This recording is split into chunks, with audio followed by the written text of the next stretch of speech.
Assalamualaikum warahmatullahi wabarakatuh. Alhamdulillah, kawan-kawan sekalian yang masih setia menyaksikan kajian Kitab Bidayahul Hidayah, para santri sekalian di rumah, dan semuanya di hari Jumat yang penuh berkah ini kita masih bisa kembali berjumpa. InsyaAllah kita dalam keadaan sehat walafiat, dan hari Jumat ini InsyaAllah menjadi hari yang penuh rahmat buat kita, penuh berkah, dan insya Allah tidak akan terjadi musibah apa-apa. Mudah-mudahan kita berdoa kepada Allah, Allah berikan kita keselamatan, Allah berikan kita penjagaan dari hal-hal yang tidak kita kehendaki. Mari kita awali pengajian kita pagi hari ini seperti biasa dengan membaca Quran suratul Fatihah. Mudah-mudahan ini menjadi ilmu yang bermanfaat untuk kita semua.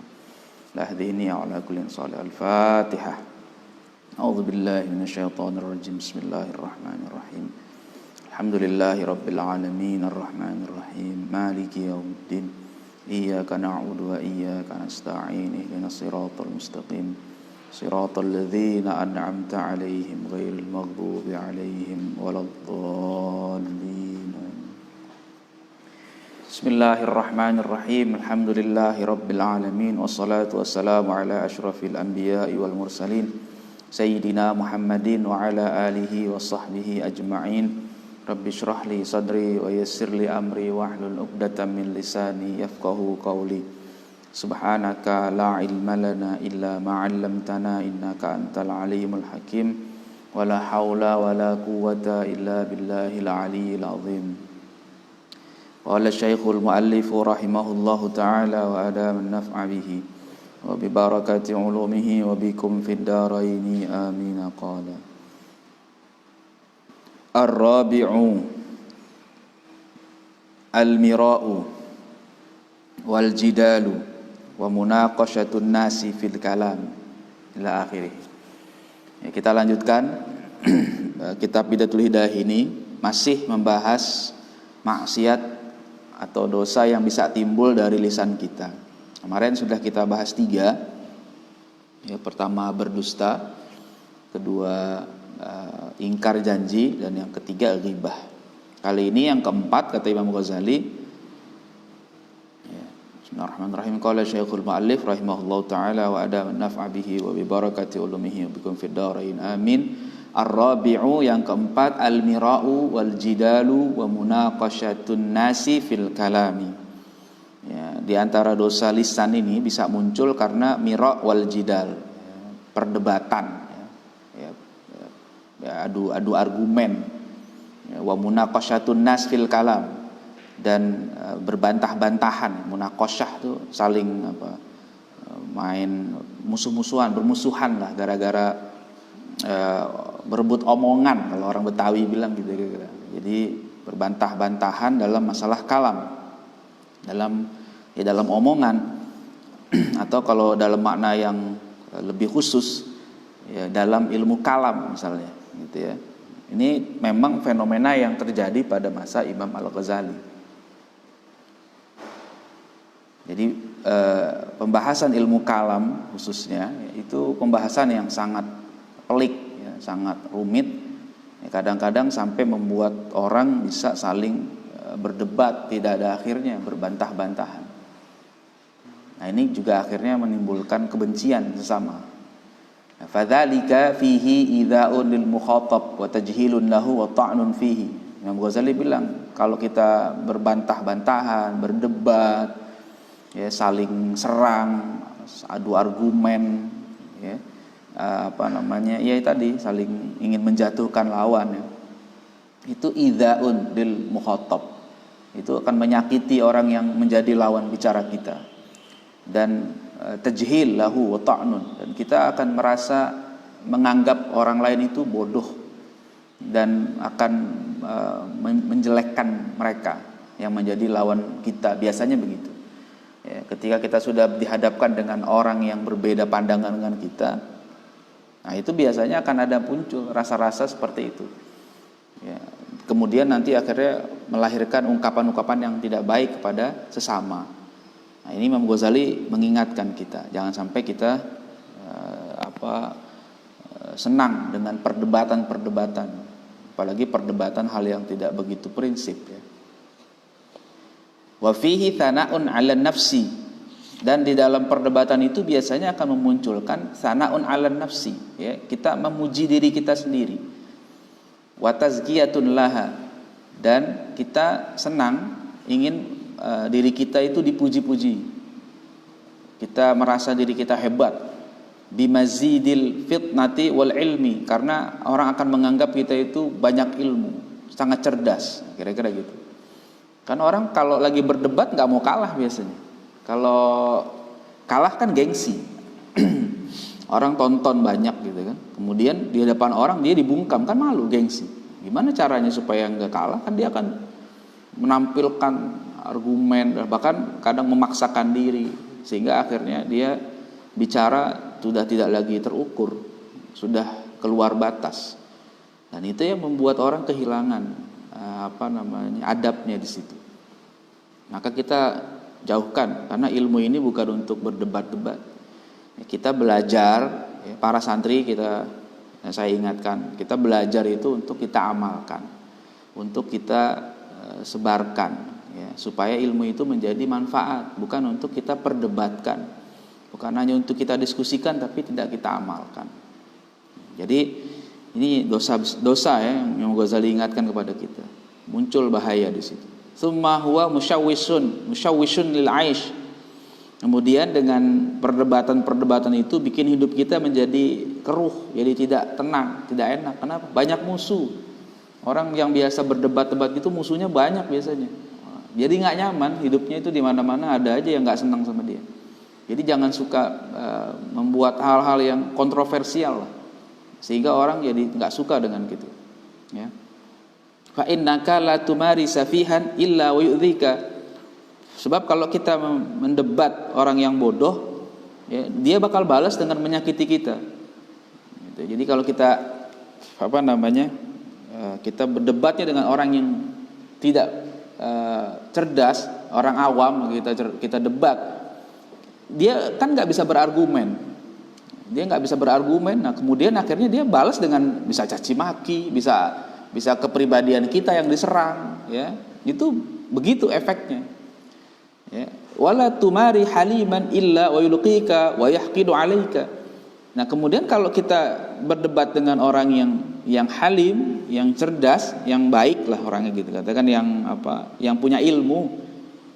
Nah, itu ada efeknya juga. Jadi kalau efek kita berdebat dengan orang yang awam, yang tidak pintar, dia bisa mencaci maki kita, dia bisa menyerang kepribadian kita. Kalau kita mendebat orang yang pintar, yang berilmu, itu nanti malah dia bisa jadi benci, dengki kepada kita. Yang tadinya mungkin kita tidak ada masalah pribadi, jadi ada masalah, nggak suka dia, atau kita jadi tidak suka dengan dia. Jadi efeknya ada, baik yang kita debat orang yang pintar ataupun yang tidak pintar. Nah, jadi kalau masih bisa kita hindarkan, kita hindari ya, perdebatan yang tidak penting. Kalau mau mengajar saja, tidak usah membuat hal-hal yang kontroversial, apalagi sampai beradu perdebatan, beradu argumen. Faqad qala sallallahu alaihi wasallam, sungguh Nabi SAW telah bersabda, man tarakal mira'a wa huwa mubtilun banallahu lahu baitan fi rabadil jannah. Ya, jadi kata Nabi SAW, barang siapa yang meninggalkan perdebatan wa huwa mubtilun, dan dia itu mengakui memang dia salah, jadi dia malu kalau mendebat, dia salah kok mau berdebat, malah ya ngakulah. Jadi sehingga tidak terjadi perdebatan, dia sadar diri kalau dia salah. Banallahu lahu baitan fi rabadil jannah. Nanti Allah bangunkan bagi dia istana di sekitar surga. Ya, jadi di pinggiran. Ya, nanti Allah buatkan. Nanti Allah berikan hadiah lah buat dia yang mau ngalah. Jadi salah itu, ketika kita salah, misalnya kita menyampaikan sesuatu, ya, sebagai seorang berilmu itu kalau salah tuh sadar diri, jangan malah salah tapi ngeyel gitu. Itu problem tuh. Ya, jadi kalau dia salah kemudian diingatkan, dia harusnya terima kasih, bukan malah ngebantah. Ya, bukan malah mempertahankan argumen yang sudah jelas salah. Nah, itu tidak seperti itu. Itu adab orang yang berilmu, dia ngaku, dia tidak mau berdebat. Saya punya cerita dari guru saya pribadi, Kiai Haji Ahmad Mustafa di Kampung Melayu. Beliau cerita kepada saya, dan banyak lagi murid. Ayah beliau itu seorang ulama besar. Ayah beliau itu seorang ulama besar di Jakarta, namanya Guru Abdurrahman Tua, namanya Muallim Abdurrahman Tua disebutnya, Guru Abdurrahman. Beliau ini adalah kawan dari Habib Ali Kuitang, ya, yang ada di Kuitang dulu. Habib Ali Kuitang, sama-sama ketika belajar di Mekah, ya, dulu masih Hijaz namanya, ya, belum Saudi, tahun 18-an. Jadi beliau kembali ke tanah air, ke Jakarta ini, Betawi, itu tahun 1, dia cerita orang tuanya balik ke Indonesia.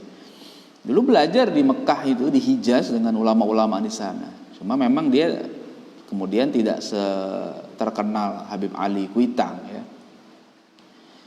Cuma Habib Ali Kuitang mengakui keilmuan Guru Rahman ini. Bahkan kalau beliau tidak hadir ke majelis hari Minggu di Kuitang, itu beliau suka, Habib Ali Kuitang suka datang ke Kampung Melayu, ya, menanyakan kemana guru nggak datang nih.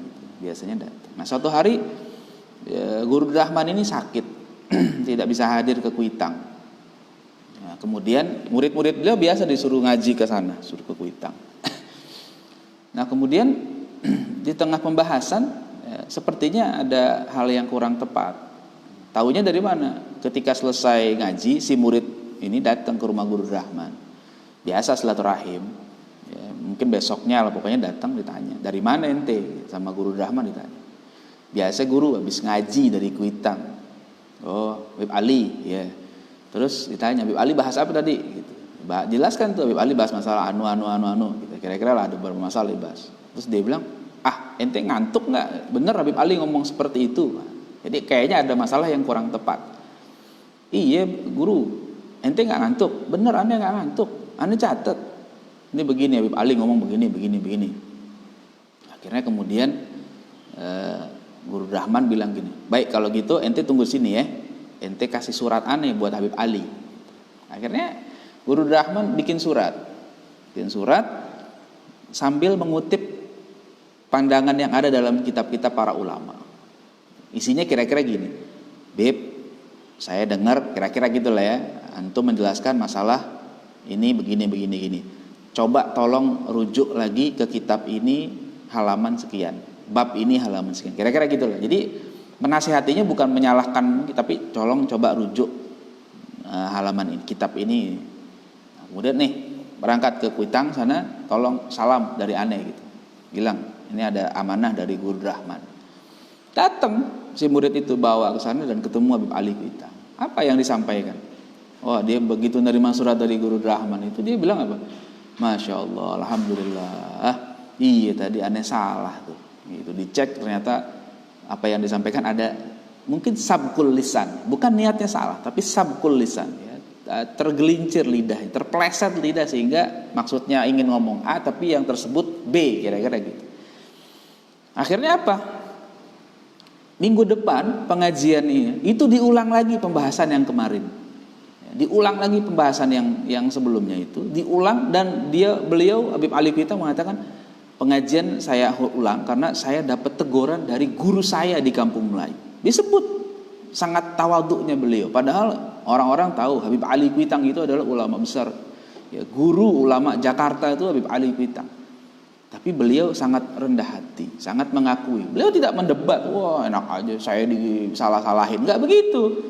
Dan Guru Rahman pun yang memberikan teguran pun dengan cara yang baik.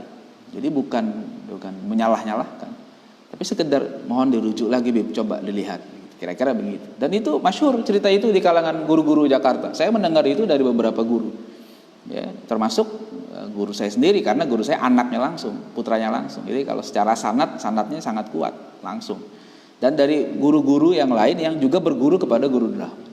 Jadi itu contoh bahwa beliau salah, ya, tapi beliau mengakui kesalahannya, bukan malah ingin mendebat. Nah, itu adalah akhlak yang luar biasa dari Habib Ali Kuitang yang perlu kita teladani. Jadi salah, tapi beliau mengakui dan kemudian meralat ucapannya dan menyampaikan kembali yang benar sesuai dengan nasihat dari para ulama yang lain. Itu yang mesti kita teladani. Jadi kalau kita salah mesti kita akui kesalahan kita. Jangan malah kita ngeyel, kalau kata orang Betawi ngeyel betul, udah salah masih keras kepala, kira-kira gitu ya. Jadi kalau misalnya ada hal-hal yang kita sampaikan dulu tidak tepat atau meleset, ya sudah, ngaku saja salah, jangan malah bertahan. Wa man tarakal mira'a wa huwa muhiqqun banallahu lahu baitan fi a'lal jannah. Barang siapa yang meninggalkan perdebatan padahal dia benar, ya, maka Allah akan bangunkan baginya istana di puncaknya surga. Kalau ini tadi di bawah nih, tempat yang tinggi di surga Allah bikinkan. Dia benar tapi dia nggak mau berdebat, ya udah deh, gitu. Jadi orang yang benar, pinter, tahu dia nggak perlu berdebat, apalagi yang dihadapi orang awam, ya, itu nggak usah didebat, iyahin aja kalau kata orang. Kan saya ada dapat meme dari filmnya siapa bintang film Jackie Chan tuh, film Rush Hour ya, berdua kan tuh sama temennya yang hitam tuh, siapa namanya tuh. Kan dia ada dialog yang menurut saya bagus. Ditanya kan, bagaimana kok kamu kelihatannya sehat, kira-kira hidup kamu, badan kamu sehat, kuat gitu ya. Apa sih rahasianya gitu? Kira-kira gitu. Kalau salah nanti tolong cek. Jadi terus Jackie Chan bilang gini, ya gampang rahasianya. Rahasianya itu saya tidak pernah meladeni orang bodoh untuk berdebat. Kalau seandainya ada orang bodoh mau mendebat saya cukup mengatakan, ya kamu benar. Jackie Chan bilang gitu. Terus temannya ngotot ini, ya nggak bisa gitu dong. Nggak bisa gitu kan, kita harus begini. Dia ngotot lagi. Jadi Jackie Chan dengan santai bilang, ya kamu benar. Nah, gitu kira-kira itu kan santai aja gitu kan namanya. Nah, jadi jangan ambil pusing. Ngadepin orang bodoh itu susah. Ya, kalau berdebat sama orang bodoh itu nggak akan ada habisnya lah ya. Mendingan kita udah tinggalin aja. Mendingan ngajar aja biasa udah. Nyampaikan ilmu kepada yang mau. Nggak mau nggak usah gitu aja. Ya, kalau kata Imam Ghazali dalam kitab Ihya-nya itu, la tu'allikul jawahir fi unuqil khanazir. Kira-kira gitu. Jangan kamu kalungkan mutiara di leher babi. Mutiara itu mahal. Ya, harganya mahal. Bagi yang tahu. Tapi kalau yang nggak tahu, ya nggak ada gunanya. Gitu juga, ilmu itu mahal. Kalau disampaikan kepada orang yang tidak mau menerima ilmu, sia-sia. Ya, mendingan kita nggak usah kasih, ngapain? Mendingan kita kasih yang mau saja. Ya, itu pentingnya. Jadi nggak usah kita terlalu banyak berdebat. Wala yanbaghi ay yakhda'aka syaitan wa yaqulu laka azhiril haqq wala tudahin fihi. Dan selayaknya kamu jangan sampai terpedaya oleh setan. Setan itu kadang suka memperdaya kita dengan omongannya, dengan kata-katanya yang indah. Azhiril haq, ayo, tampakkan kebenaran, tunjukkan kebenaran itu. Wala tudahin fihi, ya, jangan kamu lemes, jangan kamu loyo, ayo, jangan putus semangat, ayo tunjukkan. Nah, kira-kira iblis, setan itu begitu kerjanya tuh. Kan bagus tuh kayaknya tuh. Nah, ini yang kata Al-Quran mengatakan jurus setan itu salah satunya adalah zukhrufal qawli ghururo. Kata-katanya indah tapi menipu. Jadi dia memang ingin menjerumuskan kita ke dalam perdebatan yang tidak ada habisnya.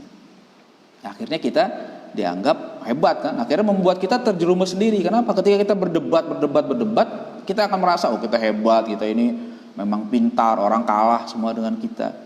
Nah, itu setan akan asik, kena juga dia, masuk perangkap saya dia.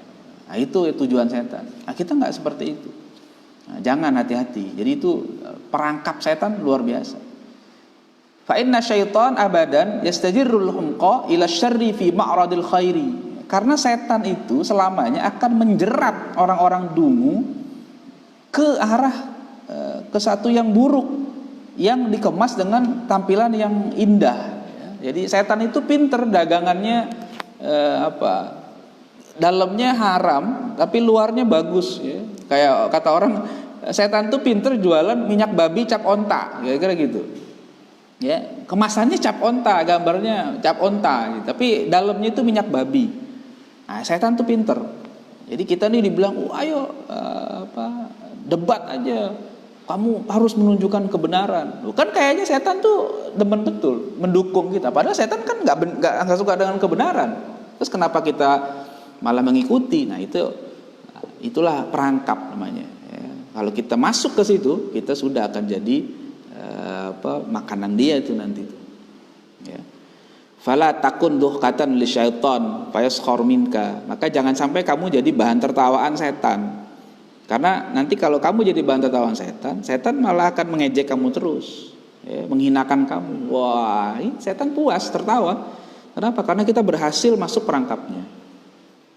Fa idharul haqqi hasanun ma'aman yaqbaluhu minka.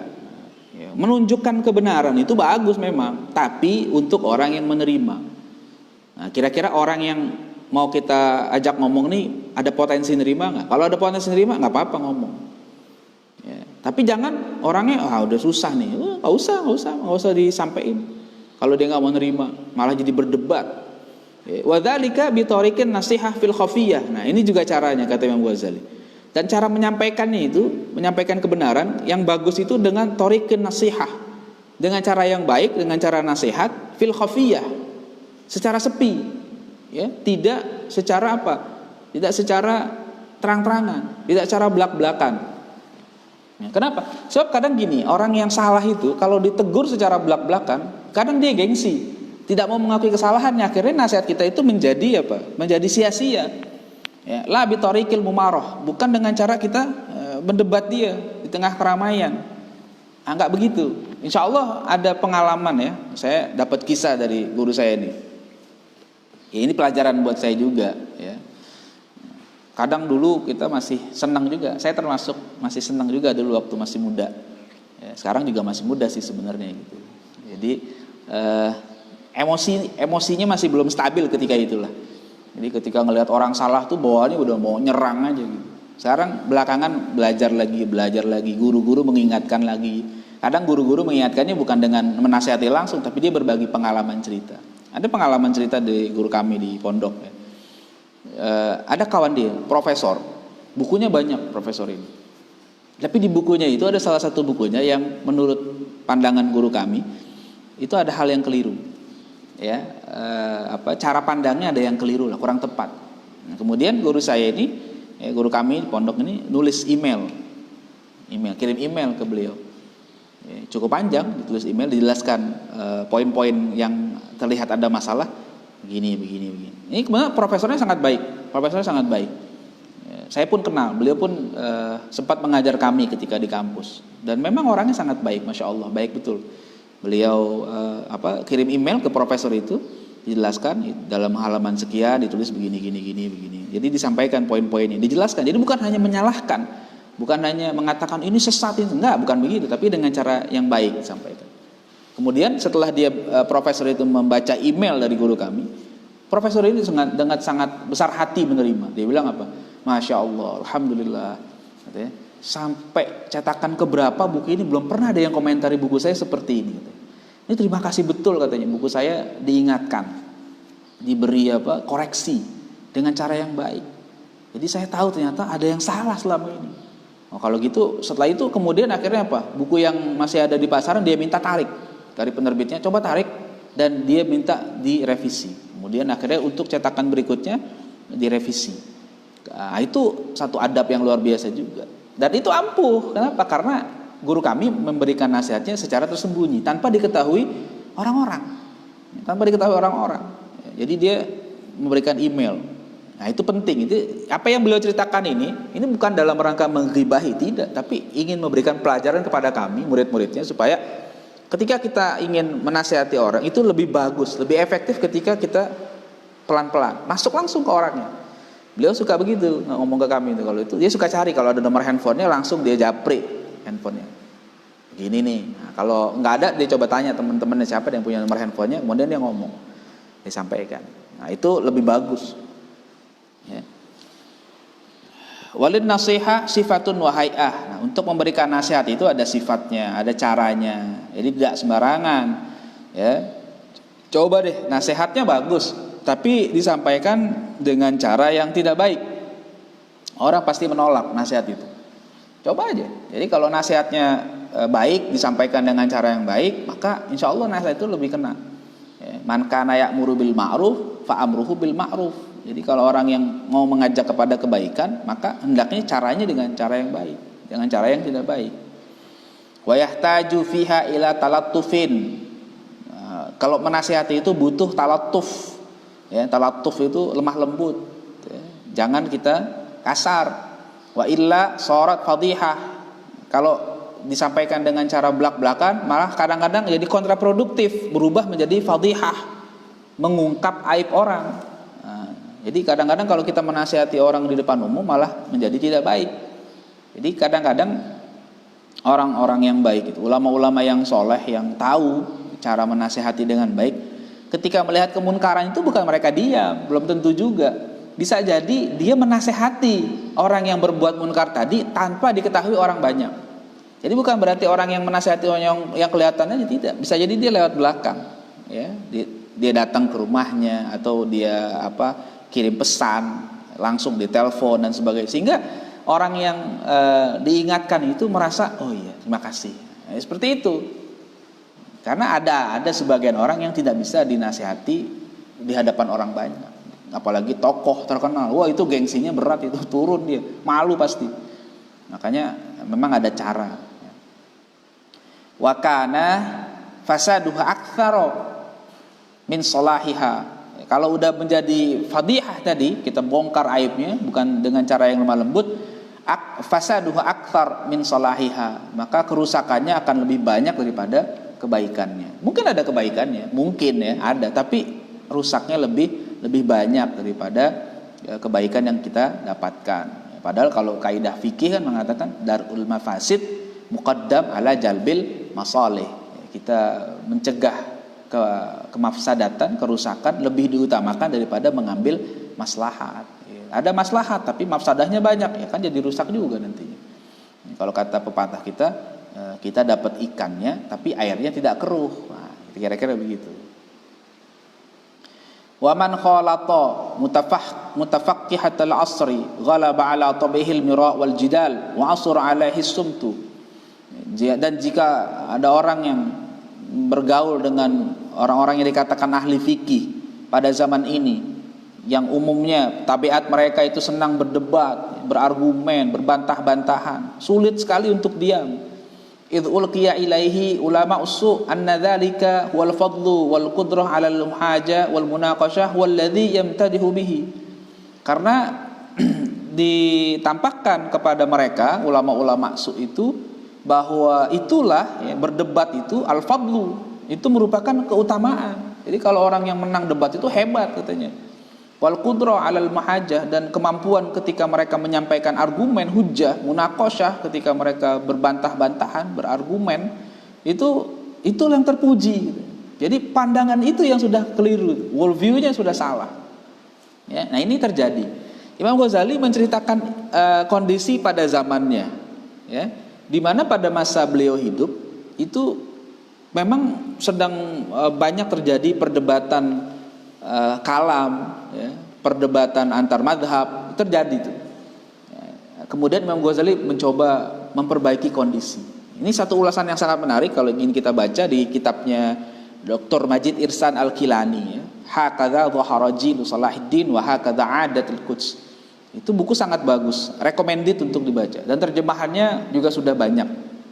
Kemarin baru terjemahannya diperbaharui, direvisi oleh Ustadz Asep Sobari di penerbit Mahdara, ya. Itu bagus sekali bukunya. Warna putih covernya, saya lupa judul aslinya apa. Judul bukunya setelah terjemahkan, tapi bukunya itu sangat bagus. Ya, Dr. Majid Irsan Al-Kilani membahas bagaimana situasi perang salib. Ya.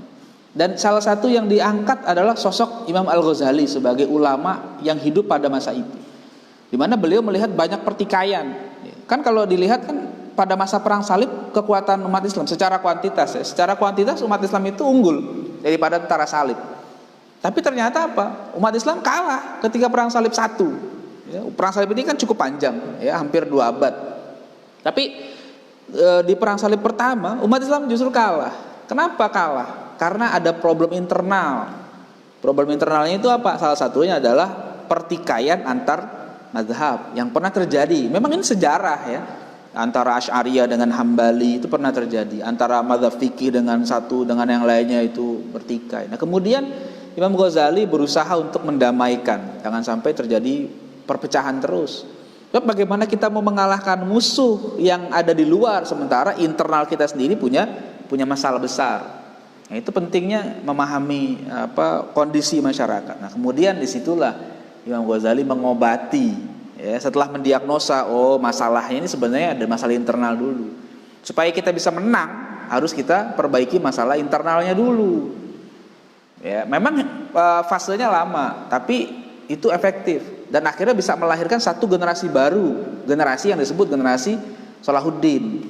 Ya, sebelumnya ada Nuruddin Zanki, kemudian Salahuddin Al-Ayyubi. Kenapa? Karena melahirkan satu generasi itu memang perlu proses yang kuat, yang fundamental.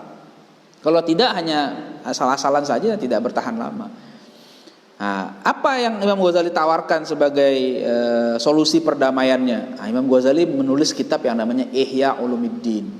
Di situ beliau membahas tuh, menasihati para ulama, menghidupkan ilmu. Terus makanya di kitab itu awal pembahasannya adalah Kitabul Ilmi, membahas masalah ilmu, ya, membahas tentang ulama su dan sebagainya. Termasuk di situ dibahas perdebatan itu banyak sekali mudorotnya. Imam Ghazali mengingatkan, kalau terpaksa, ya, kalau terpaksa memang harus berdebat juga, ada beberapa syarat yang harus terpenuhi. Ya, ada 8 syarat kalau tidak salah. Salah satunya adalah perdebatan itu dilakukan di tempat yang sepi, tidak ditonton khalayak ramai, di tempat yang sepi.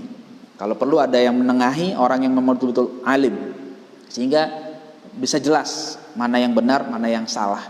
Dan tujuannya berdebat itu mencari kebenaran. Dari siapapun datangnya kebenaran itu, dari diri kita kah atau dari lawan dialog kita.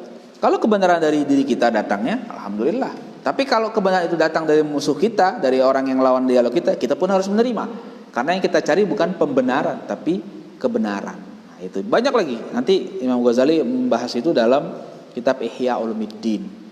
Jadi Imam Ghazali, Ihya itu adalah obat untuk jiwa yang rusak. Nah, termasuk jiwa yang suka berdebat. Imam Ghazali mengingatkan. Dan ini Imam Ghazali menulis dan mengingatkan karena beliau juga punya pengalaman pribadi. Ya, karena sebelum menjadi seorang sufi besar, Imam Ghazali itu seorang teolog, ya, seorang mutakalimin, ya, seorang pakar ilmu kalam, ya, pakar fikih, pakar usul fikih, dan dia pernah juga merasakan perdebatan-perdebatan seperti itu. Ya, perdebatan kalam Imam Ghazali itu ketika datang ke Nizamiyah saja, Imam Ghazali itu sudah didebat oleh ratusan ulama.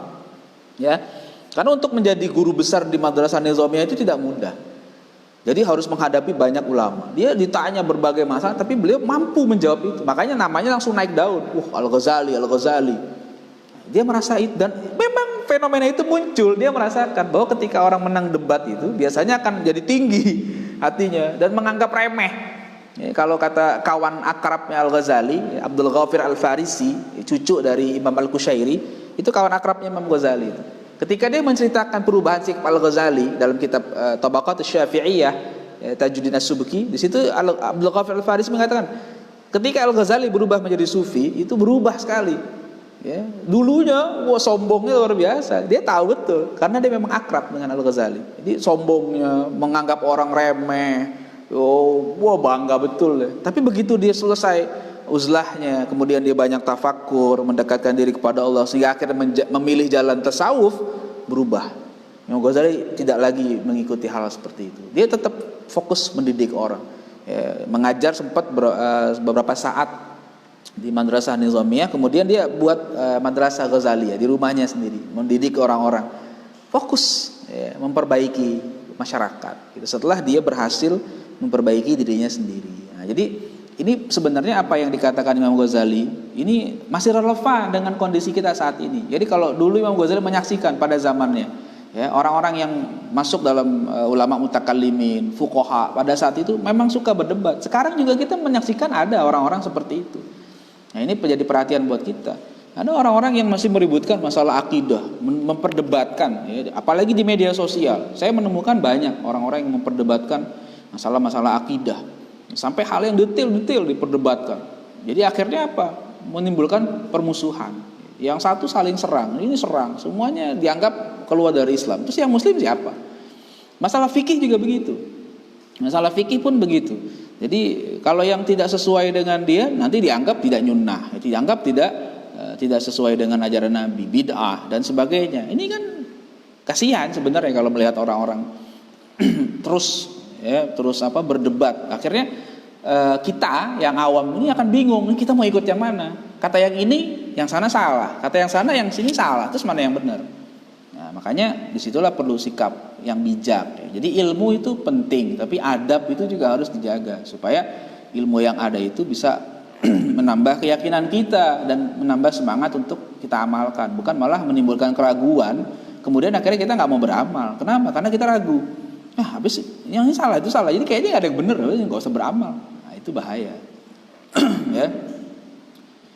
Fafirro minhum firaraka minal asad, maka larilah kamu, tinggalkan itu perdebatan seperti itu, seperti kamu lari sejauh-jauhnya ketika ada singa. Kita kalau ada singa kan nggak berani, pasti kita kabur lah. Wa'lam annal mira sababul mukti indallahi wa indal khalqi, dan ketahuilah bahwa perdebatan itu adalah menjadi sebab murka di sisi Allah dan di sisi manusia. Maksudnya Allah nggak suka kalau kita banyak berdebat-debat. Begitu juga orang. Ya, orang juga nggak akan suka kalau kita banyak berdebat-debat. Ya. Ada pesan yang bagus dari syarah kitab ini, pesan dari Sayyidina Umar radhiyallahu taala anhu. Beliau mengatakan, la tata'allamil ilma li thalathin wa la tatruku li thalathin.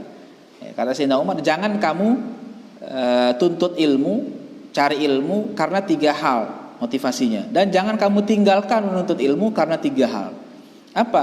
La tata'allamhu litumariya bihi wala litubahiya bihi wala litura'iya bihi. Jangan kamu tuntut ilmu untuk berdebat, mira, wala tubahiya bihi, jangan juga untuk membangga-banggakan ilmu. Wala litura'iya bihi, dan juga jangan nuntut ilmu karena ingin riya, ingin dilihat orang. Nah, itu kata Imam Ghazali. Kata Umar bin Khattab. Yang berikutnya wala tatrukhu hayaan min talabi. Nah, jangan kamu tinggalkan ilmu karena 3 hal juga. Satu apa? Hayaan min talabi, karena malu mau nuntut ilmu. Jangan malu, ya. Jadi kalau misalnya kita baru udah tua baru belajarlah, jangan malu. Jangan sampai kita udah tua nih nggak usah belajar. Jangan. Jadi jangan karena malu kita malah jadi nggak nuntut ilmu. Wala zahadatan fih, dan jangan merasa cukup dengan ilmu yang sudah ada. Enggak, saya udah cukup, saya nggak mau belajar lagi. Itu salah juga. Wala ridon bil jahli bih, dan jangan meninggalkan ilmu karena apa? Sudah ridho, sudah puas hati dengan kebodohan. Saya udah bodoh, saya kayaknya udah nggak bisa nangkep pelajaran. Cuma juga saya ngaji nggak akan paham. Jangan seperti itu. Nasihat yang bagus dari Umar bin Khattab radhiyallahu taala. Itu yang keempat ya. Yang kelima, al-khamis, tazkiyatun nafsi. Yang kelima adalah tazkiyatun nafs. Tazkiyatun nafs itu maksudnya memuji diri, memuji-muji. Bukan tazkiyatun nafs dalam arti menyucikan diri yang kita maksud dalam tasawuf ini. Ya, kita hilangkan sifat-sifat yang buruk, tapi ini memuji-muji diri sendiri. Itu namanya tazkiyatun nafs. Ini tazkiyatun nafs dalam makna yang negatif ya. Faqad qala Allah Ta'ala, sungguh Allah telah berfirman, fala tuzakku anfusakum huwa a'lamu bimanittaqo. Kata Allah Ta'ala itu, fala tuzakku anfusakum, ya. Jangan kamu puji-puji dirimu sendiri. Huwa a'lamu bimanittaqo. Allah itu tahu siapa yang paling bertakwa di antara kita. Ya, di surat An-Najm ayat 32 ya. Jadi kita nggak perlu muji diri kita sendiri. Allah tahu kok kita ini bertakwa atau tidak, ya. Orang yang bertakwa saja muji diri sendiri nggak pantas, apalagi yang nggak bertakwa.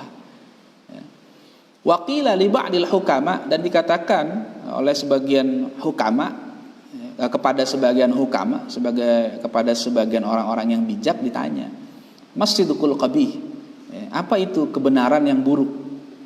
Ya. Ada hukama, orang-orang bijak ditanya, masjidul qabih, apa itu kebenaran tapi buruk? Faqala, para hukama menjawab, apa? Sana'ul mar'i ala nafsi. Ya. Ketika orang memuji dirinya sendiri, itu adalah kejujuran yang buruk. Maksudnya andaikan benar dia masih muji, itu jelek. Dia pinter nih, terus dia muji-muji dirinya sendiri. Wah, saya sih pinter, saya sih hafal ini. Muji niatnya memang membanggakan diri, itu jelek kayak gitu. Ya. itu jelek. Jangan, saya dermawan, saya biasa nyumbang sekian banyak, itu jelek. Nggak usah dipuji-puji, biasa saja. Ya. Kita perlu menjaga diri.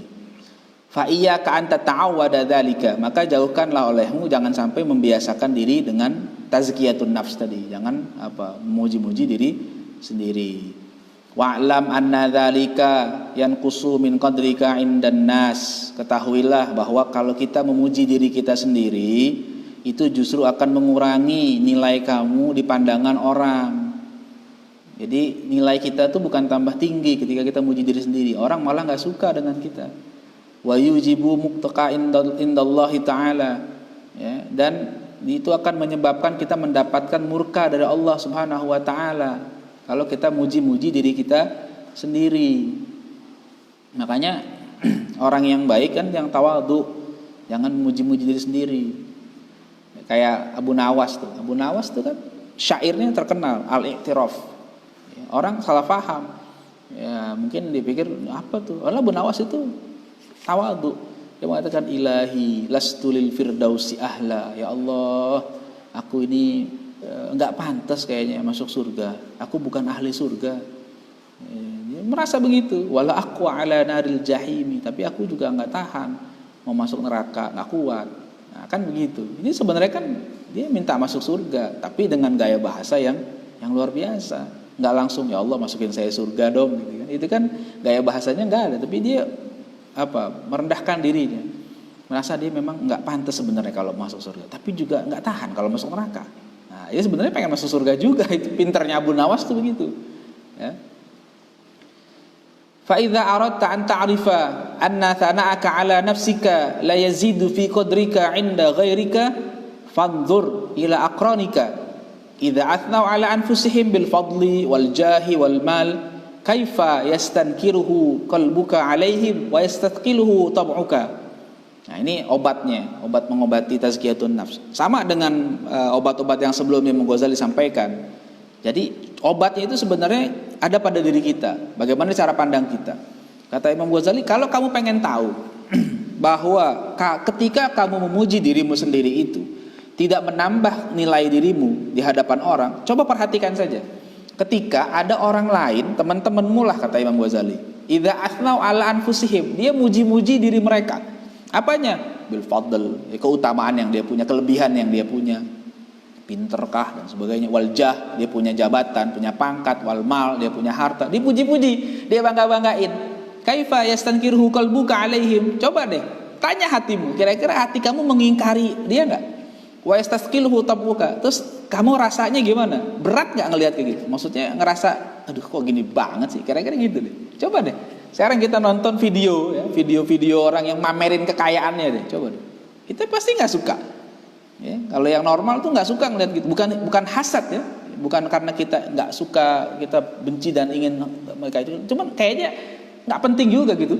Orang-orang yang menampakkan kekayaannya, rumahnya sekian, hartanya sekian, ya, ATM-nya sekian, dia beli barang-barang yang mahal segala macam yang di luar nalar orang sehat, kira-kira gitu ya. Itu kita nggak suka. Sekarang kalau kita ngerjain hal yang sama, maka kita juga akan digituin sama orang. Nah, orang apaan sih, nggak penting banget. Daripada gitu mendingan kita bagi-bagi kepada yang membutuhkan. Wa kaifa tadhummuhum alaihi idza faraqtahum. Dan bagaimana biasanya kamu akan mencela mereka ketika kamu sudah tidak di hadapan mereka. Mungkin di hadapannya kita masih bisa ngomong, diam aja tuh mungkin ya deh. Tapi di belakangnya biasa begitu, bisa jadi. Kenapa? Karena memang kita nggak bisa membohongi hati kita. Ketika melihat hal yang tidak kita sukai, kita pasti tidak akan senang. Ya, kita pasti mencela dia. Fa'lam annahum aidan fi hali tazkiyatika nafsaka yadhummunaka fi qulubihim najizan. Ketahuilah bahwa mereka juga begitu, kata Imam Ghazali. Ketika kamu memuji dirimu sendiri, maka mereka pun mencelanya di dalam hati mereka. Ya, cuman nggak di depan kita. Di depan kita mungkin mereka, bagus. Di belakangnya belum tentu. Wa sayudhirunahu bi alsinatihim idza faraqtahum, dan mereka akan tampakkan dengan lisannya ketika berpisah dengan kalian. Ya, jadi di depan kita nggak ngomong, tapi di belakang kita mereka akan cela. Nah, Gitu. Jadi diceritakan, wah macam-macam. Nah, jangan ya. Itu yang kelima. Yang keenam as-sadisu al-la'nu. Yang keenam melaknat. Ya, melaknat ini jangan. Laknat itu menjauhkan seseorang atau makhluk Allah dari rahmat Allah. Itu namanya laknat. Fa iyyaka an tal'ana syai'an mimma khalaqallahu min hayawanin aw ta'amin aw insanin bi'ainihi. Maka jauhkan dirimu, jangan kamu melaknat apapun yang Allah ciptakan, baik itu binatang, makanan atau manusia itu sendiri. Ya, langsung to the point. Sekalipun itu orang kafir. Ya, kata syarah di sini Imam Syekh Nawawi Al-Bantari, walau kafiron, sekalipun yang kita laknat itu orang kafir, nggak boleh. Nggak boleh kita melaknat orang kafir ketika masih hidup. Ya.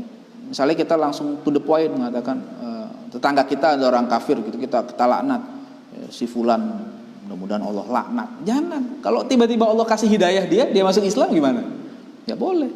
Jadi kita jangan suka melaknat orang. Ya, jadi haram hukumnya melaknat orang. Ya. Jadi tidak boleh melaknat. Maksudnya to the point langsung menyebut namanya. Ya. Jadi orang yang kafir masih hidup sekarang, bisa jadi dia masuk Islam. Ya, misalnya kan banyak contohnya, ada orang kafir. Ya, misalnya Deddy Corbuzier sebelumnya kan bukan Islam, ya, kan Kristen. Ya, coba kalau ada orang yang terlanjur melaknat Deddy Corbuzier, sebel sama dia. Ternyata dia masuk Islam, ya, kan nyesel nanti dosa begitu. Jadi jangan. Kita nggak tahu. Dan kita yang sekarang sudah Islam, apakah kita bisa yakin terus bertahan? Ya mudah-mudahan. Tapi kan kita nggak tahu, makanya jangan suka melaknat, ya, mengutuk. Wala taqta bi syahadatika ala ahadin min ahlil qiblah bi syirkin aw kufrin aw nifaqin. Dan jangan kamu putuskan ya, syahadatmu dengan syahadatmu dengan kesaksianmu atas seorang dari ahlil qiblah, dari orang muslim, bi syirkin aw kufrin aw nifaqin, dengan kata-kata syirik, kufur, nifak. Nah, itu juga jangan. Ya, fa innal muttali' ala sarair huwallahu ta'ala. Karena yang tahu hati manusia itu adalah Allah Subhanahu wa taala. Fala tadkhul bainal ibad wa bainallahi taala. Gampangnya gini, jangan ikut campur urusan antara manusia dengan Allah taala. Gitu. Jangan tuh. Jangan gampang melemparkan vonis kepada saudara kita. Kita melihat saudara kita ziarah kubur ya, jangan langsung kita bilang itu syirik. Ya, nyembah kuburan loh. Itu wah bahaya tuh. Jangan, hati-hati. Dikit-dikit orang itu syirik. Kuburiyun, nah, jangan. Ya, kita lihat apa? Dia dikubur, dia ziarah. Ya sudah, kita saksikan dia ziarah. Ya. Bukan kita lihat dia ziarah langsung kita vonis syirik, nggak boleh, jangan begitu. Ya. Belum tentu orang yang ziarah itu melakukan kesyirikan, ya, kekufuran, belum tentu. Jadi jangan tergesa-gesa. Ya, jangan tergesa-gesa memvonis seorang. Kalau masih bisa kita takwil dulu lah, supaya jangan kita suudzon kepada orang lain yang ahlul qiblah gitu ya. Kemudian apa lagi nih? Wa'lam annaka yaumal qiyamah la yuqalu laka lima lam tal'an fulanan. Ketahuilah bahwa pada hari kiamat nanti kamu tidak akan ditanya oleh Allah, kenapa kamu tidak pernah mengutuk si fulan? Walima sakata anhu, kenapa kamu diam aja? Enggak ditanya kita, enggak dapat pertanyaan itu. Kalau kita nggak ngutuk orang, nggak ditanya sama Allah. Wa idza la'anta ahadan min khalqillah bal law lam ta'lam iblis tula umrika wa lam tashtagil lisanuka bi dzikrih lam tus'al anhu wa lam tutalab bihi yaumal qiyamah. Bahkan kata Imam Ghazali, sekalipun kamu tidak pernah mengutuk, melaknat iblis sepanjang umurmu, dan kamu tidak pernah sibuk ya, menyibukkan lisanmu untuk menyebut-nyebut keburukan iblis, kamu nggak akan dituntut, nggak bakal ditanya di hari kiamat nanti. Kenapa? Iblis itu kalau saya kita laknat, dia sudah terkutuk, sudah terlaknat. Jadi biarin aja. Orang yang sudah terlaknat, tak perlu kita tegaskan lagi pun sudah terlaknat. Ya. Tapi wa idza la'anta ahadan min khalqillahi ta'ala tulibta bihi. Tapi kalau kamu sudah melaknat seorang, satu aja, min khalqillah tulibta bihi, kamu bakal dituntut, ditanya tuh sama Allah nanti, kenapa kamu ngutuk dia? Ya. Wala tadzummanna syai'an mimma khalaqallahu ta'ala. Jangan kamu pernah cela sedikit pun apa yang Allah ciptakan. Faqad kana an-nabiyyu sallallahu alaihi wasallam la yadhummu at-ta'am ar-radi' faqat. Nabi SAW nggak pernah tuh mencela makanan yang nggak enak sekalipun. Bal kana idza ishtaha syai'an akalah wa illa tarakah. Justru kalau Nabi mau makan, ada nafsu di situ, Nabi makan. Kalau enggak, ya Nabi biarkan, Nabi nggak sentuh. Gitu aja, Nabi nggak cela. Kayak kasus waktu Nabi disediakan dop ya oleh Khalid bin Walid. Begitu Nabi mau ambil makanannya itu, ada Khalid bin Walid, innahu dop ya Rasulullah. Itu dop ya Rasul. Nabi nggak jadi. Khalid nanya, aharamun ad-dop ya Rasul, apakah haram nih dop? Nabi enggak, saya nggak biasa makan dop gitu ya. Ya Nabi nggak bilang makan apaan nggak enak, nggak begitu Nabi, makan aja. Jadi kalau kita nggak mau makan, ya sudah, nggak usah makan. Tapi jangan dicela gitu ya. Jangan udah dicela dimakan. Ini kalau kata pepatah Arab kata aklan wa dzamman. Ya udah dimakan tapi dicela. Nah itu jelek kayak gitu. Jangan ya. Wasabi yang ketujuh ad-du'a 'alal khalqi. Yang ketujuh berdoa memohon yang buruk-buruk untuk seseorang. Bukan doain yang baik tapi doain keburukan untuk orang lain. Ya, nyumpahin kira-kira gitu. Jadi kalau doa li itu doa untuk kebaikan, tapi doa ala itu nyumpahin supaya orang dapat kesialan, dapat keburukan. Fahfadz lisanaka 'anid du'a 'ala ahadin min khalqillahi ta'ala. Jaga lisanmu jangan sampai mendoakan keburukan untuk seorang pun dari makhluk Allah. Wa in zalamaka, sekalipun orang itu pernah berbuat zalim kepadamu. Wah, ini berat ini. Kita bawaannya kalau udah ada orang zalim sama kita mau doain aja. Fakullu amrihi ilallah ta'ala. Fakil amrohu ilallah ta'ala. Maka serahkan urusannya kepada Allah ta'ala. Ya gitu. Coba aja deh. Kita kadang-kadang gak sadar kalau kita nyumpahin orang, kita lebih jahat daripada orang yang berbuat zalim kepada kita. Misalnya gini, kita sholat di masjid ya, kemudian sendal kita hilang ya, diambil orang. Mungkin ada yang ngambil sendalnya, kemudian kita nyumpahin, mudah-mudahan yang ngambil sendal gue ketabrak mobil. Misalnya gitu kita nyumpahin. Kan kata-kata buruk tuh. Itu sebenarnya kita lebih jahat dari yang ngambil sendal. Kenapa? Karena yang ngambil sendal itu cuma pengen sendal kita doang. Sedangkan kita yang nyumpahin itu, kita pengen orang yang ngambil itu mati. Kan kita lebih jahat daripada yang ngambil sendal itu. Makanya jangan suka ngomong gitu. Karena saya pernah baca satu buku, Imam Syafi'i itu pernah dalam satu masjid, beliau jadwal khutbah, orang banyak hadir pengen dengerin Imam Syafi'i. Begitu selesai khutbah, sendalnya hilang. Apa yang dilakukan Imam Syafi'i? Imam Syafi'i nggak marah-marah, nggak bilang kurang ajar nih yang habis. Enggak, diam aja. Imam Syafi'i mendoakan, ya Allah berikanlah keluasan rezeki bagi orang yang mengambil sendal saya. Udah pulang Imam Syafi'i. Doanya makbul. Kenapa? Karena Imam Syafi'i kan dizolimi. Kan dalam hadis doaul mazlum mustajab. Doa orang yang dizolimi itu mustajab. Bener, yang ngambil sendalnya itu jadi orang kaya katanya. Dan akhirnya ketika jadi orang kaya, itu sendal Imam Syafi'i diganti dengan yang lebih bagus. Dia ngaku, ya Imam, mohon maaf, saya mengakuin kesalahan. Dulu yang ngambil sendal antum, gitu kira-kira itu saya. Nah, jadi sekarang saya ada rezeki nih, saya ganti yang lebih bagus. Nah, tuh, gitu caranya. Coba kita kalau ada yang ngambil sendal kita apain? Biar mampus. Nah, itu bahaya itu, jangan ya. Innal wafail hadis, dalam satu hadis, innal mazlum la yad'u ala zalimihi hatta yukafiyahu thumma yabqa lil zalim fadlun indahu yutalibuhu bihi yaumal qiyamah. Sungguhnya orang yang dizalimi ya, dia mendoakan yang buruk kepada orang yang berbuat zalim hatta yukafiyahu, sampai akhirnya udah impas. Thumma yabqa lil zalim fadlun, kemudian ternyata dia masih terus aja mendoakan yang tidak baik. Akhirnya si zalim tadi punya kelebihan ya, buat bales si orang yang dizolimi tadi. Indahu yutalibuhu bi yaumal qiyamah, yang dia tuntut pada hari kiamat nanti. Kenapa? Karena tadi kelebihan. Si zolimnya tadi cuma ngambil sendal, tapi kita mendoakan yang buruk buat dia, yang jauh dari sekedar ngambil sendal. Maka akhirnya si zolim itu malah punya piutang terhadap kita. Nas wa tawala ba'dun nasi lisanahu 'alal hajjaj. Dan ada orang-orang yang banyak membicarakan keburukan Hajjaj, mendoakan yang tidak baik kepada Hajjaj bin Yusuf Ats-Tsaqafi. Kita tahu lah track recordnya Hajjaj bin Yusuf Ats-Tsaqafi. Kalau dalam sejarah ya beliau memang ada masalah ya.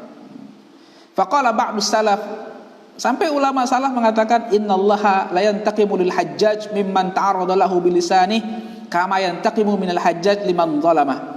Kata ulama salaf, nanti Allah akan membalas ya bagi si Hajjaj tadi, terhadap orang-orang yang mencela, mendoakan keburukan buat Hajjaj, sebagaimana Allah juga membalas si Hajjaj terhadap orang yang pernah dizoliminya. Jadi Hajjaj itu akan dibalas oleh Allah karena dia berbuat zalim kepada orang yang pernah dizoliminya. Begitu juga orang-orang yang ikut-ikutan terus nyumpahin Hajjaj, itu juga kena urusan nanti sama Allah. Maksudnya apa? Ya sudah, kita nggak usah ikut-ikutan nyela-nyela Hajjaj bin Yusuf. Dia sudah, tanpa kita celak pun, tanpa kita doakan yang buruk, dia sudah dapat balasan dari Allah Subhanahu wa taala. Sudah, nggak ada gunanya juga. Ya. Nah, oke. Satu lagi ya, terakhir. Ats-tsamin al-mizah was-sukhriyah wal-istihza' bin nas. Yang kedelapan, bercanda-canda, mengejek, mengolok-olok orang. Ini fahfaz lisanaka minhu fil jiddi wal hazal. Maka jagalah lisanmu dari hal-hal itu, baik serius maupun bercanda.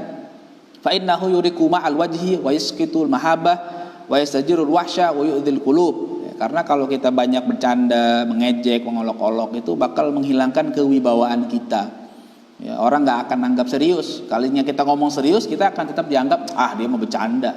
Ya, bahkan mungkin kadang kalau kita udah mau celaka pun kita dianggap bercanda. Kenapa? Karena biasa bercanda terus.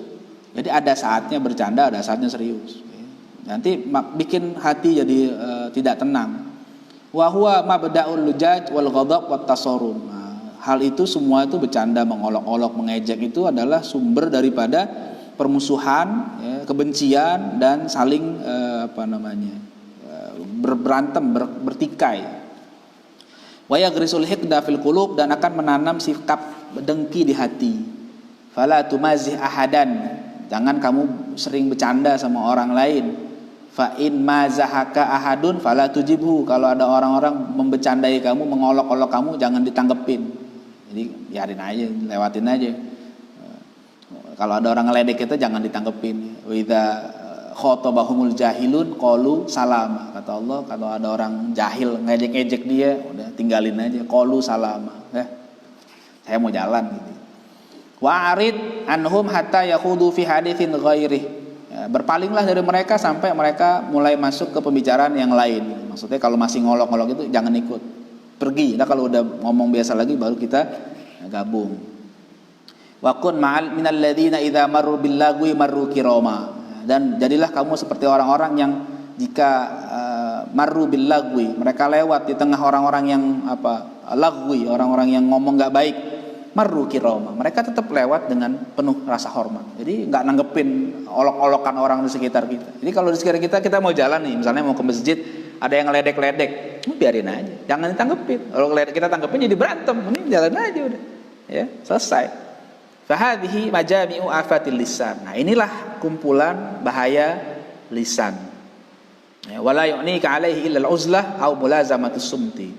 Maka tidak ada yang bisa menolong kita, wala yu'inuka, tidak ada yang bisa menolong kita dari dosa-dosa yang 8 ini kecuali kita uzlah. Kita meninggalkan pergaulan dengan orang-orang yang tidak baik, atau kita banyak diem. Jangan banyak ngomong kecuali illa biqadri darurah, kecuali sesuai dengan kebutuhan saja. Faqad kana Abu Bakr As-Siddiq radhiyallahu ta'ala anhu yadau hajaran fi fihi. Bahkan katanya Abu Bakar As-Siddiq radhiyallahu ta'ala anhu pernah beliau meletakkan batu di dalam mulutnya, liyamna'hu dzalika minal kalam bighairi darurah, ya, supaya dia tidak ngomong sembarangan tanpa kebutuhan. Wa yashiru ila lisanihi, dan dia menunjuk lisannya, wa yaqulu hadzal ladzi awradanil mawarid. Jadi kalau ada yang ngajakin ngomong enggak baik, walladzi awradanil mawarid. Ini nih yang bikin saya bisa nyemplung ke neraka nih, gara-gara lisan. Kira-kira gitulah. Ya, terjemah bebasnya gitu. Fahtaris minhu bijahdika fa innahu aqwa asbabi halakika fid dunya wal akhirah. Maka jagalah dirimu dari hal-hal yang bisa mencelakakanmu.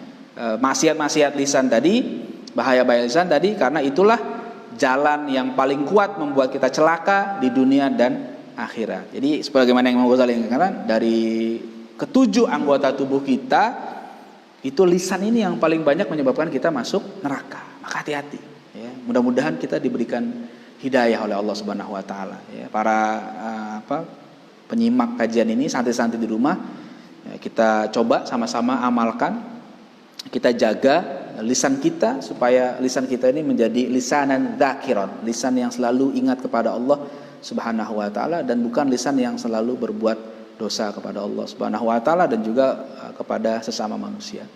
Inilah yang bisa kami sampaikan pada kesempatan pagi ini. Insyaallah pertemuan besok kita akan bahas dosa-dosa perut apa saja. Nah, insyaallah besok ya kita ketemu lagi.